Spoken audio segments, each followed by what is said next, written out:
Oh, it's about to be on. It is about to be go time. I'm so excited to have you all here. I'm so excited to offer this week's edition of Coffee, Tea, You and Me with Coach Powell. It's going to be a fantastic show today because we are talking about the most important steps to the 9-step process that I've been talking to you about for the last 13 weeks. I've been sharing information with you that will help you build the kinds of quality networks that you have to build, and then begin to work with those kinds of quality networks in a way that's going to be explosive for you. We start even down from the interpersonal relationships and moving up to the extrapersonal relationships, all the way to the teams and groups that you're going to be able to lead. And it's so important. I'm going to say this over and over again, that you follow every single step on that ladder to mastering your professional business relationships. Because if you do not follow each and every step and don't understand each and every step, you're going to slip and you're going to fall, and you don't have to. Literally, your climb up the ladder, your climb to success, your climb to greatness with your people depends on you being able to, as a leader, follow all of the steps that we have outlined over the last several weeks. If you get to this point where you just want to execute and you haven't done the proper planning along the way, the proper development of your team along the way, the proper understanding of how to work with them and work with them successfully, it's going to be explosively difficult. And it's going to be explosive in the wrong direction, right? You do not want to have the drama or the trauma associated with trying to execute with your winning team any strategy, any plans, any programs without having taken all the steps necessary to get you to the point where execution is going to really be able to work. So the next phase of the series of the 9 steps we're going into is the last phase. It is the most important phase because we're talking now about execution. How do you get in the game? How do you get moving towards the thing that you're trying to get to, whether that's your vision or your plan or your achievements that you scheduled out and you've outlined that you want to accumulate or attack towards a goal? You want to know how to get there most successfully. And that's what execution is all about. It's about finding out the winning ways, the strategy, the techniques, the tactics, the technology, everything that you need to put in front of your team to successfully win with all your processes and all your paradigms and all of your administrative schedules and procedures. You want to make sure everything is lined up. Everybody understands where they fit into the mold of things, and everybody's on board with your execution strategy so that when you hit the ground running, you can move as fast as is possible towards the ultimate goal that you're trying to hit, right? The ultimate reality that you're trying to be in. So we're going to talk about, over the next few weeks, we're going to talk about everything you need to know about execution. Again, if you haven't gone back and really looked through all the previous steps that you can find, I encourage you, download the document that I've shared with you in the show notes. It's absolutely free. If you need to have it, you need to understand it, you need another copy of it, let me know in the chat and I'll make sure that you get it. All right. There's no excuse for you not knowing how to move forward. It's just that, you have to be willing to engage in the situation, in the process, and in the training and the development, and you will get there. You'll get there quickly. Right? There's all this noise about it's going to take me so long to do, and it's so hard, it's so difficult. We can end all that by just engaging and paying attention. That's all we got to do. That's all I'm asking you to do. In fact, if you're following this, if you got a business, a small business, or if you're a leader of a small business and you have any thoughts about execution, put them in the chat. Let's engage. Let's talk about it. I don't care if you're watching this, on demand in the future on Facebook, on LinkedIn, or on YouTube. Still put your questions, put your ideas, put your thoughts in the chat. I want to create a community of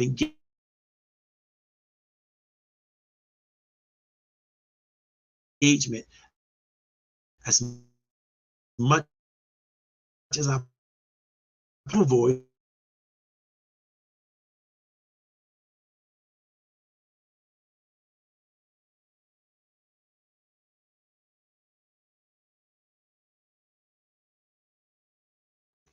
and it doesn't matter whether you're in the game fully or you're doing whatever. You need to be able to engage, you need to be able to ask your questions, you need to be able to contribute your voice, because that's how you grow, right? It's super, super important. I don't want to do anything that's going to cause people to take steps backwards, but I need you to do your homework so that you can move forward and you can move forward successfully.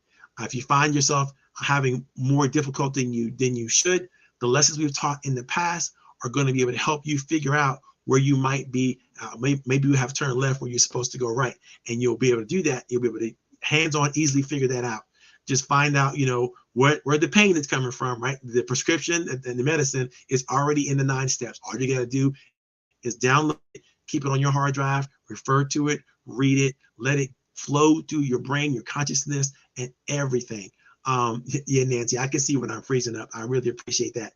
I'm going to have a little bit of a difficulty because I'm connecting through my phone that keeps interrupting my internet connection.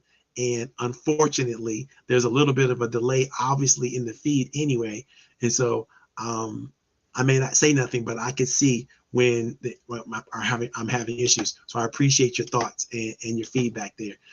My girl Nancy's in the room. She's one of the best of the best. I literally appreciate her and love every time she gets the chance to show up with us. Thank you thank you, Nancy, for all that you do. If you need any help with creating better presentations, understanding intuitively, where you're going and where you should be going with your business, she's the person you're going to want to meet and stay in touch with. And Nancy, please put your contact information in the chat so everybody can see you and follow up with you when you get a chance. And that's for everybody, by the way. No matter where you're looking, no matter where you're coming from, all over the world, put your information in the chat. That way you can follow up with you. We can figure out where you are and how to keep in touch with you and all that kind of good stuff, because we want to do that.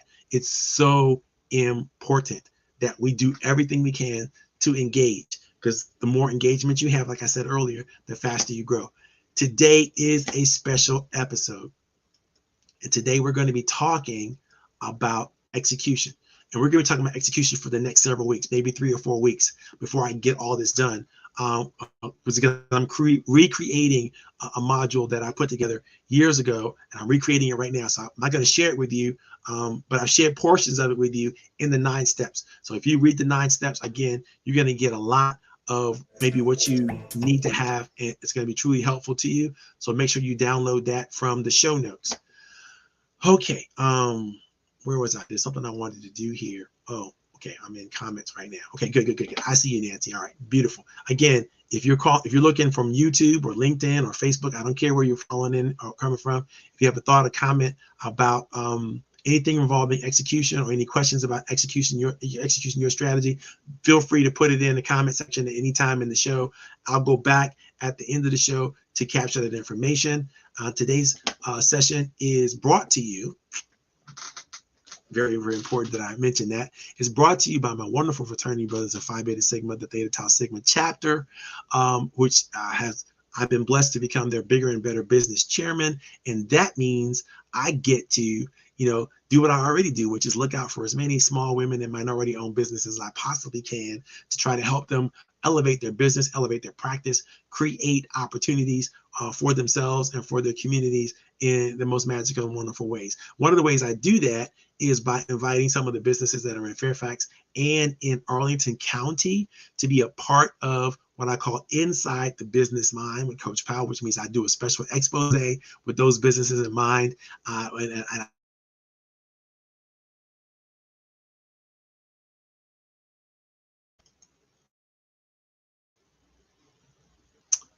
so that others can participate, see, and connect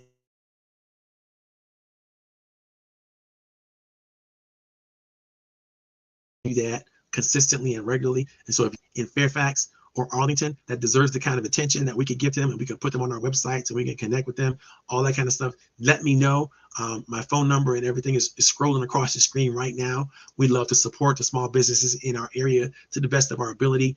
So if they want a whole team of people to kind of rally behind them and get them over the next hump, and they exist in Fairfax or Arlington County, I'd like to know them. So if you know somebody, definitely hit me up, get me in the DMs, and we will figure out how to connect with them and move forward, or send me a text message, or contact me through email or whatever you got going on. Again, my information is scrolling across the screen. My favorite contact information is scrolling across the screen, so you should be able to reach out to me. Today, we're talking about execution, and the first thing I want to share with you about execution is a quote. This is from John Maxwell. And I love this quote because this quote kind of sets us up for an understanding of some of the important aspects of execution that I'm going to go through with you over the next few weeks. John Maxwell says, plans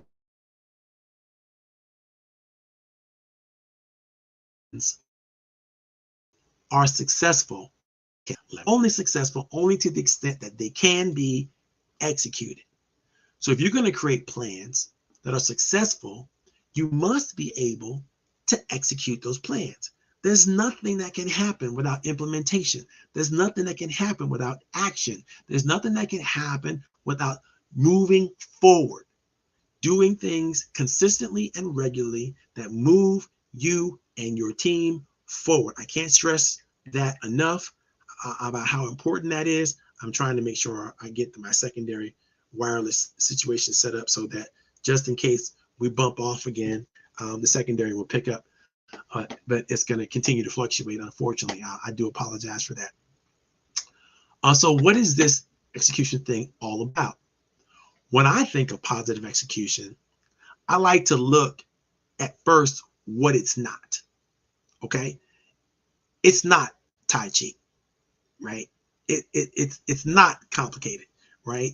It's important that you understand that it's not something that requires a whole lot of balance and a whole lot of practice, or a whole lot of anything substantively difficult. But is what's required in execution is the will to do the thing, to get it done, to move forward, to take steps, right? You can't go forward if you're not willing to take that first step, right? It is simply the art of getting things done. It's about working with your team in a diligent way to create and then implement processes and strategies that keep you moving forward so that you can achieve your desired results. Now, execution does not demand that you achieve your desired results. It demands that you move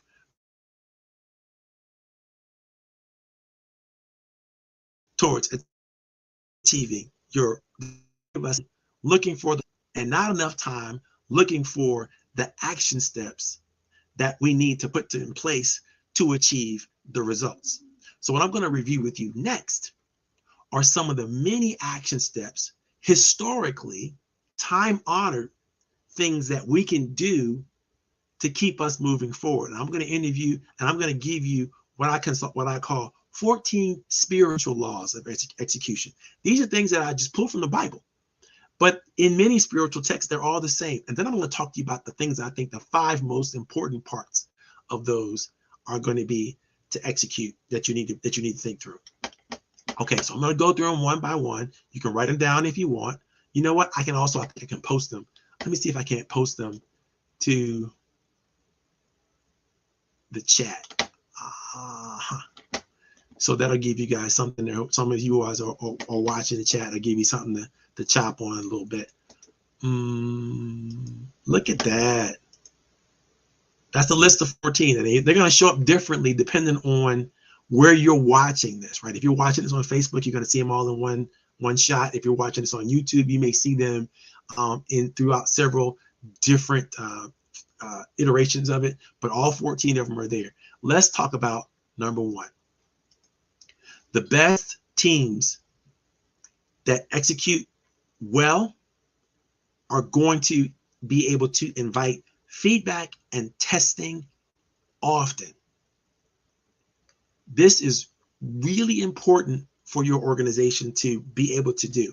And ask yourself the question, how well do you invite feedback from all of your stakeholders, whoever they might be, and how well do you do testing to make sure as you're implementing whatever strategies or tactics that you're implementing, that it's actually going well or not going well at all.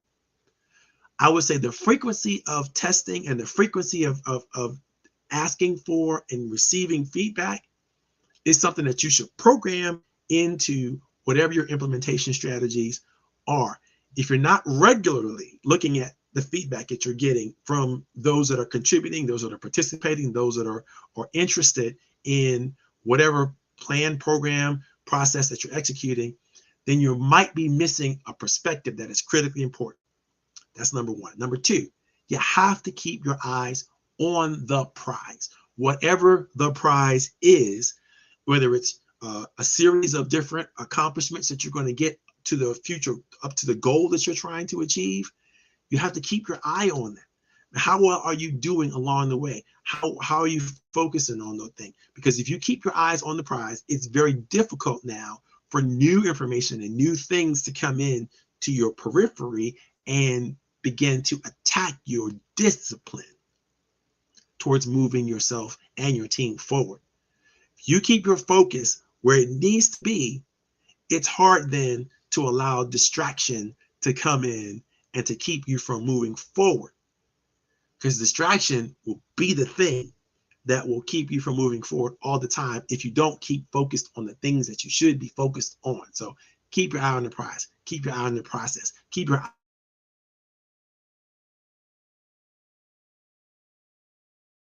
you continue to move forward. Number three, align your priorities correctly.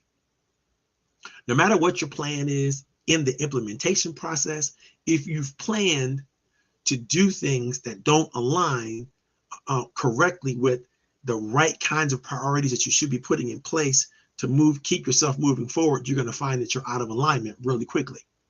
And when your process is out of alignment, you're going to find that it's very difficult to move forward and continue to move forward in a meaningful, positive, graceful way. You're going to be you're going to experience a rocky road that you didn't have to experience if you thought through the proper way to align all your systems. Number four is you want to be unashamedly, unabashedly an industry bright light. And what do I mean by that? Don't be afraid to let your light shine. Don't be afraid to be the best at what you are the best at. And understand you have to know what you are the best at in order to fully function and be within that situation, right? So that's why I told you, make sure you invite feedback and testing often, because it helps you figure out what you're good at, what you're not good at along the way. You don't have to wait, and get everything done in the planning mode, because when you're in execution mode, that's going to give you new information and new opportunities to get feedback and to really delve deeper into your situation. And if you find ways to make yourself better along the way, take those ways. Even if that slows you down temporarily, you don't want to approach something where you're just not doing it well. You're not performing at a high level, because when you do that, you ultimately invite a whole bunch of other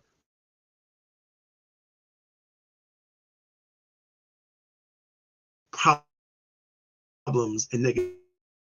People who should support you are going to be, no, you're not ready yet, because you're not showing up as the best. And everybody that you work with has an idea of how the best should show up, right? So think about that. Are you meeting their expectations? Are you an industry bright light? Are you the person that everybody should be looking towards as an example of how to do the thing that you're doing, right? You want to be that person. And if you don't plan to be that person, it's very difficult to execute a strategy that's going to make you be that person. You have to do what's required to get there, right? Number 5, make sure you're in sync with a higher purpose.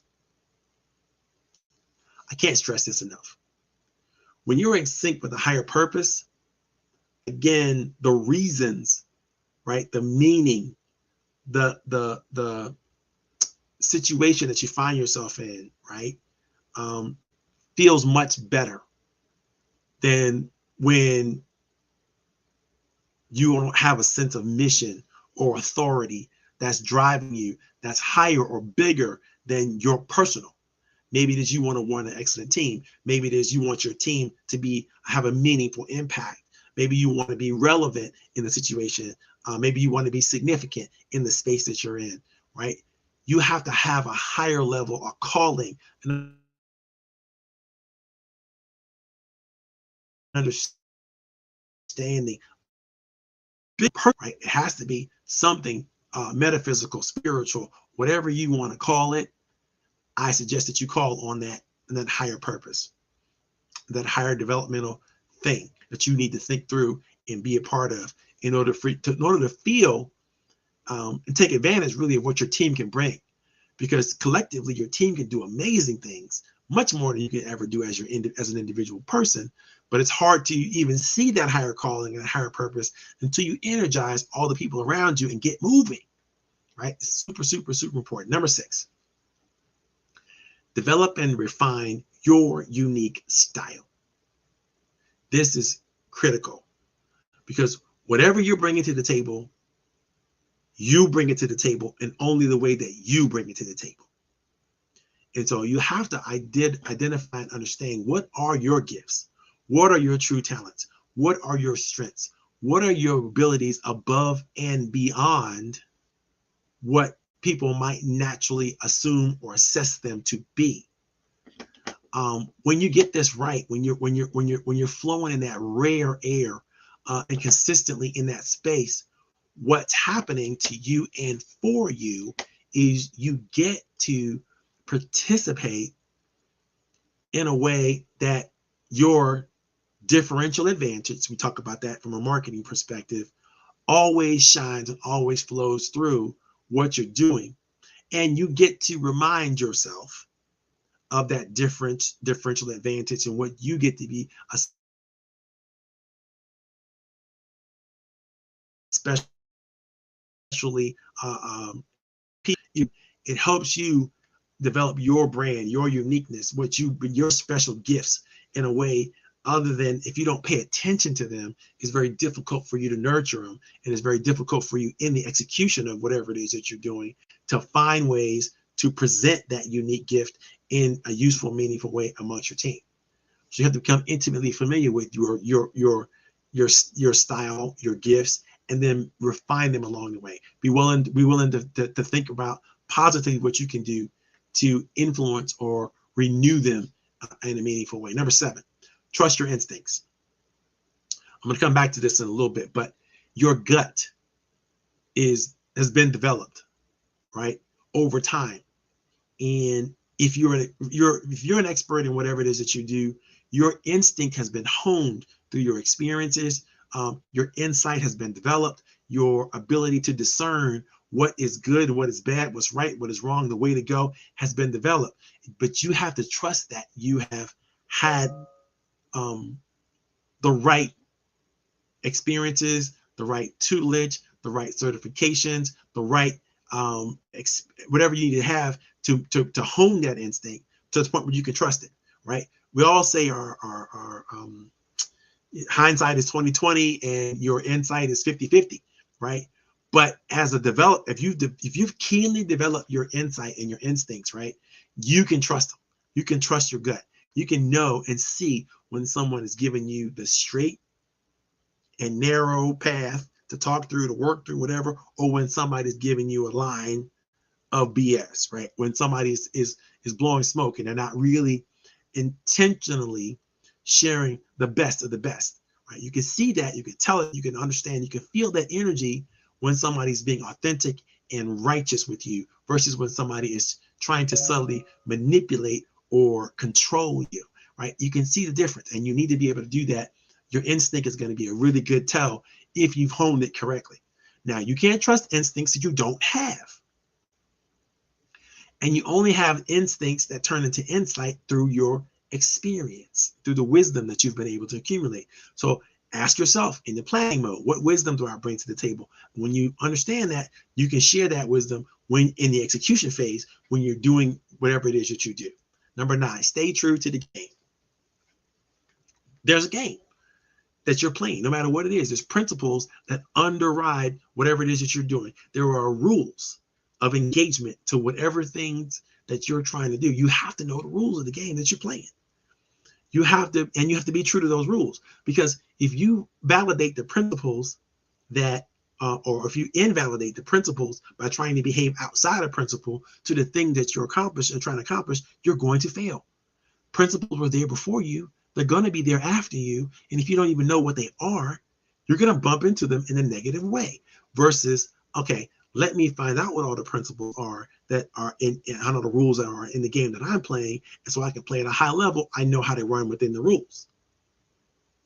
You can't break the rules that you don't even understand. Because if you're going to be a rule breaker, if you're going to be an outside the box thinker, if you're going to do all the innovative and creative stuff that you think you want to do, you have to first know the rules, discipline yourself enough to know the rules that you play by, understand them, use them, try them out to see what does and what doesn't work for you in your situation. All right? Because there's principles that are going to be a higher level impact and a lower level impact. You have to know which ones to align with and deal with when. That's strategic analysis. That's super important. Number 10, tap into the real power. Like I said earlier, the real power is the higher calling.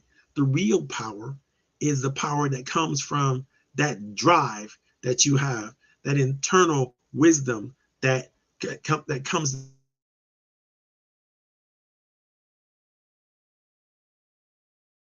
And how long you've been in the game, right? So tap into it when things get rough, when things get difficult, when there's challenges out there. You want to be able to tap into that strength. You want to be able to pray your way through. You want to be able to meditate your way through. You want to be able to find ways to renew even in the midst of whatever process or problems that or challenges that are occurring with you. Because when you can do that, you can go forward and feel good, even if you're feeling pain or doubt or fear or shame or blame or guilt. You know, all these things might slow you down. But if you learn how to tap into that real power, you can quickly mitigate them and you can quickly move beyond them and outside of them. Number 11, love out loud and on purpose. This is one of my favorites. And again, I'm going to come back to this in a little bit, but when you can acknowledge and share and care about people out loud and on purpose, it does something in the world. It does something to create some of the best hormonal and chemical response. I'm going to talk to you a little bit more about this later, but just think about the gift of serotonin, oxytocin, and dopamine. These are the 3 emotional or hormones that our brain can generate when we do this right. And these hormones can help us think forward and think through and run through actually all kinds of challenges and obstacles that we normally would fail under the weight and the breadth of, because we don't know how to do this correctly. Again, I'll come back to this later, but it's super important that you think about it. Number 12, stand tall, finish strong. I can't say how important it is. You know, you have to be in that moment that you're in and during the execution phase and dedicated to being in that moment and finishing what you start to the best of your ability.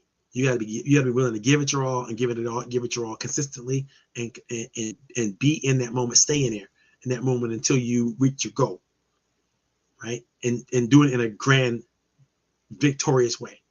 Number 13, give and demonstrate your collective best. This is about the team.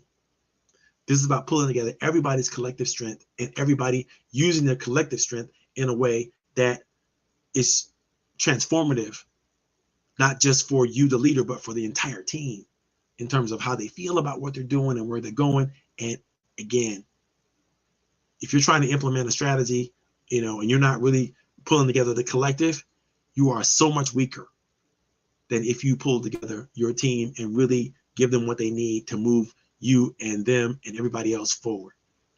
The last one I'm going to mention is let transparency shine. You don't have room for secrets on a winning team. You don't have room for, oh, I can't tell them this because they don't fit within the hierarchy the way I want them to fit, blah, blah, blah. You can't waste your energy and effort in that space. If you want somebody to give you your best, you got to give them your best, and you got to give your best consistently and regularly. And you have to use that discipline and do that and be transparent and say, this is the situation. This is how I see it. This is what it is for now. Does anybody see anything differently? You got to talk about it. You got to share about it. And you're going to come up with ways to innovate in and around whatever challenges you have, or take advantage of whatever opportunities that you have. But it's super important that, you're transparent about all those things. So that means you got to be communicative, right? You can't be transparent and not be communicative. Those things don't exist together, right? I can't, they just won't work. So let's dig a little deeper into these, and we'll see where we go for today's discussion. When I say be an industry bright light, right? That's one of my favorite ones. I'm gonna pick out the ones that are my favorites. Be an industry bright light is a favorite. Trust your instincts is a favorite. Love out loud and on purpose is a favorite. And give and demonstrate your collective best is these are my favorite of the 14 spiritual principles of execution. Let's deal with number 4. Be an industry bright light. What do we mean when we talk about being an industry bright light? We have been taught to be humble, and we have turned that into a reason to diminish our light, to diminish ourselves. And especially in the Western world, this is big, and it's even bigger in the Asian world, where the culture exists. The culture of we is so much stronger than the culture of the individual. But I want to tell you, if you cannot see your gifts and your light and where you are golden, and you can't express that and generate that it's difficult for you to inspire your team to do the same. It's very difficult for you to inspire people around you to do the same. It's very difficult for you to elevate people around you if you can't even see your greatness and express it in a way that other people can see it. It's not bragging, right? It's not stepping out there and actually what they would call in my daughter's world doing the most, right? When there's no need for it, right? But there's something to saying, I have a gift, and this gift I'm willing to share with the world. And through this gift, I want to make a contribution to the forward flow of human history. There's something to that notion, into that moment, that I think we all should embrace. Because what you want to be recognized for is for the impact that you make. You want to be recognized and appreciated for the things that you're able to share and be in the spaces that you're able to share and be that. So you cannot dim your light or diminish yourself in the process of helping others to grow and experience the greatness of themselves. In fact, you're setting a bad example when you don't show up in your space in all of your fullness, in all of your greatness, in all of the things that you have to bring to the table. If you're not showing up as the most authentic and the biggest you that you can on a regular, consistent basis, then you're missing an opportunity to inspire others. You're missing an opportunity to grow, for people to see you for who you are, who you want to be, who you're trying to be, and for them to validate you, and for them to say, I see you. I see the greatness in you. Thank you for sharing who you are, so that we can see you. It's very hard for us to do. And I think we need to practice that. We need to get in the habit of looking in the mirror every day and declaring for ourselves, I know I'm great and blessed in this way. I know I'm magical in this way. I know that I'm gifted in this way, and I'm going to do something today that magnifies my gifts so that others can see it. If you do that, if you repeat a mantra or something like that every day for yourself, I promise you're going to hit the ground running every day in a unique and special way, and you're going to find a way to do even more every day, right? As you go forward, and you're going to move forward, and you're going to feel better about your contribution and who you are, right? And the number 7 is another one of my favorites. Trust your instinct, right? How do you get to the point where you know your gut is right? Whatever you do to get to that point where you know your instinct is right, when you know your insights are wonderful, right? When you know your instinct is so honed so sharply and so keenly on whatever it is that you do, it just comes out naturally in how you express and experience everything that you express and experience. Why? Because you have wisdom, right? There's another word for insight. It's wisdom. When you have the wisdom and the thoughts of your experience and how to collect, by the way, you can gain wisdom. You don't have to gain it all from experience. You can gain wisdom from other people's experience. And if you are communicating, not talking small talk to people, but what I call big talk to people, and you're gleaning from the wisdom that they've been able to accumulate, that wisdom now becomes your wisdom, and you can leverage that wisdom in a way that you could not if you did not take the time to communicate, to listen, to follow up, to take those first 3 steps, right? Listen, make promises, understand promise, and then follow up. Those first 3 steps in a 9-step process. When you don't, your instincts are based on something that others can validate for you and help you. Don't try to be homogenous and just find people who like the same things you like, or think the same ways you think, or come from the same areas you come from. Try to be diverse. Try to open up your mind and ideas and thoughts to other people's thoughts and ideas. And you're going to find that as you do that, your instinct and your knowledge of what your instinct and your wisdom is going to expand and broaden exponentially in a way that you can now develop trust and resources that you could not without that process, right? Number 11, which is another one of my favorites, is love out loud, love on purpose. So how do we do this? I wrote a program called the RAP approach, right? The RAP approach is a process that stands for, it's an acronym. It stands for respect, affection, and praise. Respect, affection, and praise. Many of us who were grown our businesses and our ideas in a Western philosophy have a hard time with this. One, because we don't even know what the definition of respect is. So let's cover that. Respect is holding someone in adoration or in high regard. And or in high regard. It's adoration and or in high regard. Something specific that someone said, did, resonated with you in such a way that you now hold them in high regard, or you adore them, and or, right? These are things that are very, very important. If you understand what respect is, then you could truly give someone the proper attention that you should be giving them based on your level of respect for them, not the general respect that we tend to talk about. Oh, I respect everybody. I'm calling BS. If you knew what the word respect means, you never let those words pass your lips. Because if you don't know someone, if you don't know something about them that you adore or that you hold in high regard, it's impossible for you to give them respect. It doesn't exist in a general sense. It's just like trust. It only exists in a very specific, narrow framework. And so if you're giving somebody some respect, or you're showing respect for somebody, it's because you know something about them that you hold in high regard or you adore. If you don't know something about them that you hold in high regard or whatever that is, then you can't give them respect. Here's the thing. You can give everybody respect if you pay enough attention to who they are, what they're doing, what they're saying, how they exist, how they're existing, whatever's going on with them.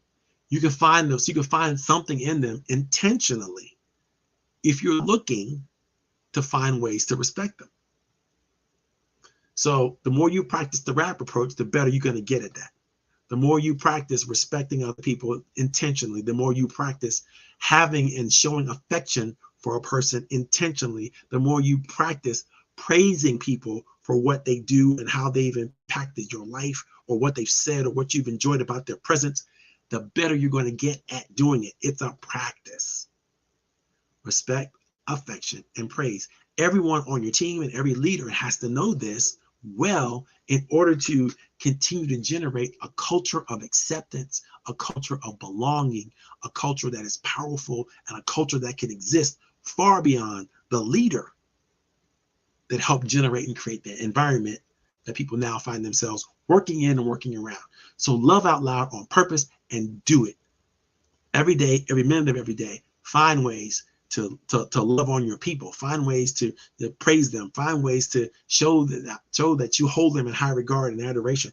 Find ways to do it every day. Be intentional about that. And when you do that, you're going to create a culture of acceptance. You're going to create a culture of belonging. You're going to create a culture around you.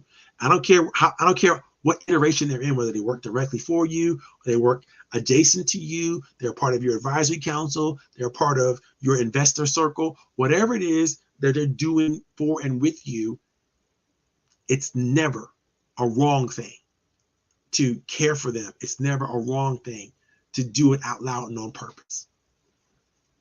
Number 13, again, one of my favorites, is give and demonstrate your collective best. As a leader, you have to know when members of your team are giving it their all or they're not. Now, it doesn't mean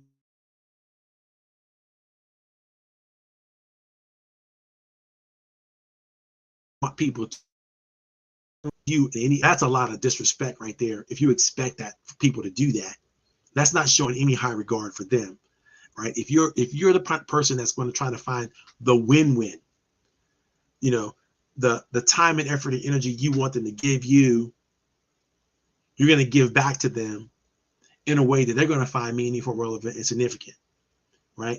And you have to be able to pull that best from everybody who you're working with.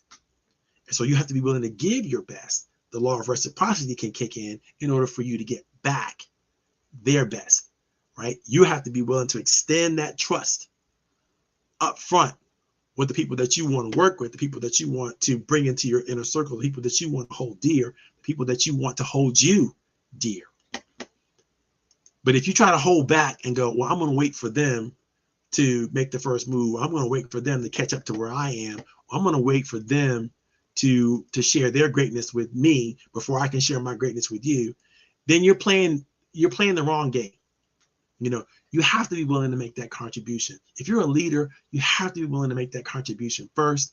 You have to be able to make that contribution well into someone else. How do you raise them up? How do you promote them? How do you highlight them? How do you bring them out? How do you give them more than they could ever give you? Zig Ziglar said this, and I love this quote. In life, you can give it out in slices, and it will come back to you in loaves.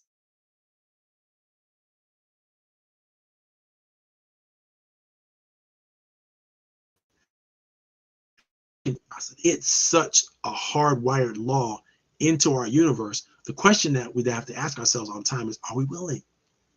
Are we willing to give? Are we willing to share? Are we willing to commit? Are we willing to connect? Are we willing to drive the energy that we need to drive, that we want from our own lives or back to ourselves? Are we willing to drive that out? And I'm going to suggest to you, we all have something in abundance. I don't care what it is. It might be time, talent, or treasure.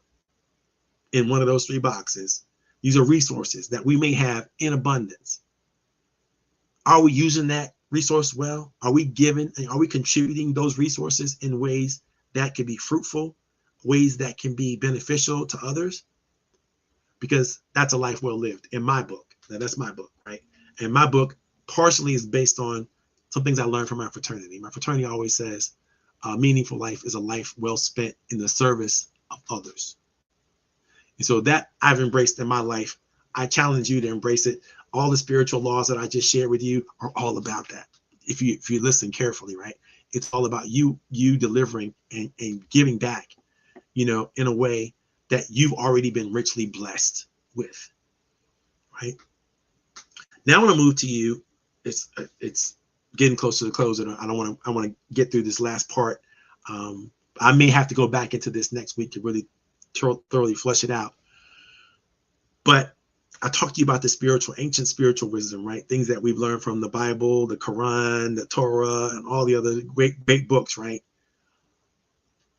But now I'm going to talk to you about what we now know from a scientific or neurological point of view about how we execute and the lessons that people learn in execution that can be really, really valuable. All the things I've told you before, right? We've already known, but we haven't known from a deep emotional or neurological point of view what that really means. If you practice all those laws that I told you from ancient philosophy and ancient texts really well, what you're going to understand is there's 3 common themes that run through all of those spiritual laws. And then there's some other laws that we might be able to get into next week. But the 3 common themes are this. Some of those spiritual laws that I share with you help develop a common understanding. And some of them help you develop psychological safety. And some of them help you develop a pro-social purpose. Now let's dig a little bit into that. When you're working with a team of people, you do not want to have disparate thoughts. You don't want to have divergent thought. You want to have a convergence of thought and of presence and of being and of mindfulness. And you want that common understanding to create a oneness, a unity that propels you all forward. No one left behind, no one struggling to catch up, no one moving further or faster than the rest of the team, but everybody moving together in a strong, concordant way. That's a common understanding. When you have common understanding, that can happen. Number 2, super important, psychological safety. When people feel safe, they can give their best. And only when they feel safe can they give their best. You're not going to get someone to give their best if they're suffering under fear, guilt, blame, shame, or doubt. Let me repeat. You cannot give somebody to give their best if they're suffering from fear, shame, blame, guilt, or doubt. These are emotional processes we're talking about, and every leader, whether they want to believe it or not, are responsible for bringing out the best in their people, and they cannot bring the best of their people if they do not create an environment of psychological safety. People need to feel free to express themselves. They need to feel free to give their thoughts. They need to feel free to say, wait a minute, this is going in the wrong direction. This process over here is not working, not just not working for me, but it's not working for the greater good of our organization. And you need to pay attention to what I'm saying or to what I'm bringing to the table. If you don't create that environment of psychological safety, people will hold their best ideas. They will hold their best effort because emotionally and socially, they cannot afford to give it because it's going to be toxic. They're going to feel damaged. You're going to damage them as a leader. You're going to not have provided or created the environment they need to fully express the greatness of themselves. And you don't want to do that. So create psychological safety. Number 3, understand the meaning and the purpose of having a pro-social purpose. What does that mean? Your people have to be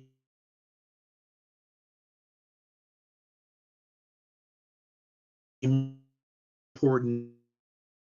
That your role, your investors, your highest level clients, your executive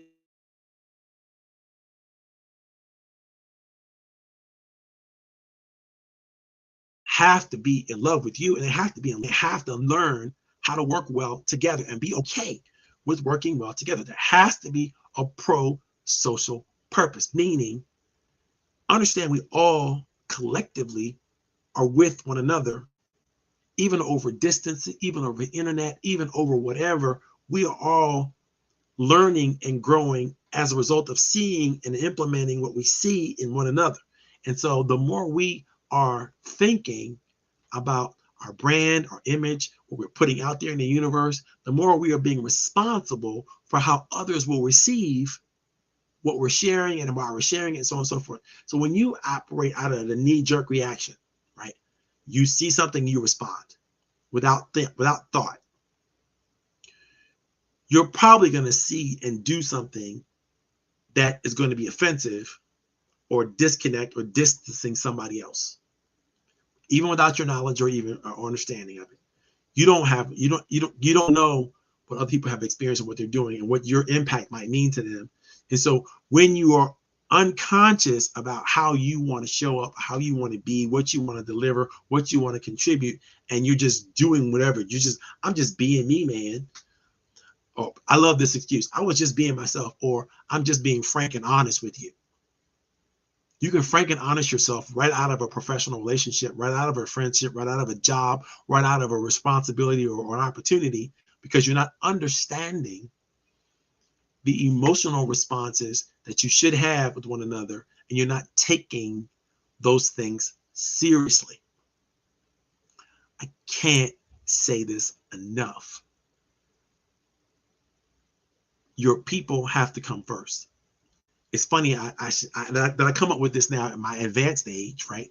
When I was younger in the Army, they taught me a statement that I could not reconcile because I wasn't bright enough or I wasn't wise enough at the time to reconcile this, how you get this done. But the statement was, people first, mission always. That was a United States Army leadership statement that I had to learn and had to try to figure out how to put into practice as a leader. And I couldn't figure it out. So how do you, because for me, it's like, how do you serve two masters, right? How do you put the people first and the mission always? You know, everything can't be a priority. You have to choose, this is a priority over that priority. No, what they were telling me in that world was, understand, always put your people first and always carry your mission forward, right? These things can exist simultaneously. The leader has to find the balance. The leader has to look forward and go, oh, okay. Because what they want you to know and understand, never forget your people. Never sacrifice your people simply for the mission. They must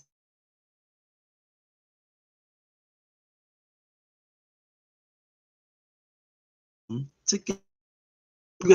From a leadership position, you got to figure out from a leadership position how to make that thing work.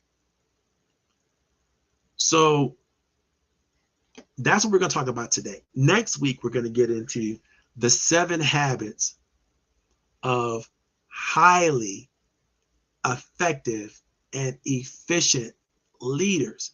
And I'm not talking about the 7 habits that Stephen Covey talked about. There's going to be some of those in it, but I'm talking about now habits of effective, what we're talking about when it comes to execution, right? How do we make our execution strategies the most successful possible in today's vernacular? We're not going back to the Bible. We're going forward now in what we know about today. I already given you a hint with the first 3 major concepts, right? But understand that if you get these things right, you're going to execute strategies with people really, really well. So I encourage you to download the 9 steps, look at the 9th step, which is execution. Ask any questions that you have, put them in the chat either today, tomorrow, or whatever. Next week, we'll get into the details about, you know, how we, in today's universe, how we move forward on execution strategy. And then we're going to get in, so then we're going to get into some really, really deeper discussions about how execution works physically. How do you do it in real time, in real emotions or real thought processes right now, today? I see a lot of my friends are out there already. Oh my God. I'm seeing Nancy's out there, and Darren is out there, and Daniel's out there. I see Daniel. Thank you so very much, Daniel. This is my boy, Daniel Winton. Daniel is on a advisory council with me. We call it the Hero Council for Sowing Our Seeds. And Daniel's just a bright light when it comes to understanding how financial arrangements should work for organizations. He's got hundreds of banks that he has relationships with and many, many professionals that he works with on figuring out how to finance their deals, their opportunities, and all that kind of stuff. And he's all about making sure your business credit is up where it needs to be and your personal credit is up where it needs to be, so that you don't have to have this fear and this hesitation about moving forward in your industry and moving forward in your business. And so I so appreciate having Daniel in my circle of friends, because he's always somebody I can refer to that can help others move forward. And if you're not bankable today, become bankable, right? If you're not, being able to leverage and create the greatest financial resources for yourself, do what's necessary to get you there. And Daniel can help you get there. Doesn't matter where you're coming from or where you're starting from, but follow the processes that he shares with you, and you're going to get there quickly. And when you get there, he's going to be there right there with the money you need to move yourself forward. So I appreciate guys like Daniel and his gift and what he brings to the table for so many small businesses all throughout the country. Daniel, keep doing what you're doing, brother. I really love you, really appreciate you. Okay. I don't see any questions in the chat. I like Nancy's taking notes in the chat, so I really appreciate that. For those of you who are following her on Facebook, again, she's a wonderful person. I see, oh, Pamela's out there. I see you, Pamela. Pamela is going to be doing a wonderful program with me in the next couple of weeks, and we're going to be going inside the business mind, like I shared with you guys earlier with Miss Pamela Elaine Colton. I have to tell you guys, you're in for a bright surprise. She is a supercharger and a wonderful person. You're going to love getting to know her, getting to see her, and I can't wait to do the program with her. We're going to be interviewing real soon. Pamela, if you can, put your contact information in the chat. If you want anybody to follow up with you, or anything you want anybody to see, your text messages or whatever you want to put in the chat, feel free to do that. Again, I tell everybody this is a business-friendly moment. I want you to have as much opportunity and exposure as we possibly can get you. And so, I thank you and I praise you. And I'm so happy and thorough that you even paid any little bit of attention, for those of you who did today. Again, this is going to be up in the chat on Facebook, on LinkedIn, and on YouTube. So you can always go back and, ask questions. If I can't answer the questions, maybe somebody in the chat can answer the question for you. Don't leave your questions go unanswered.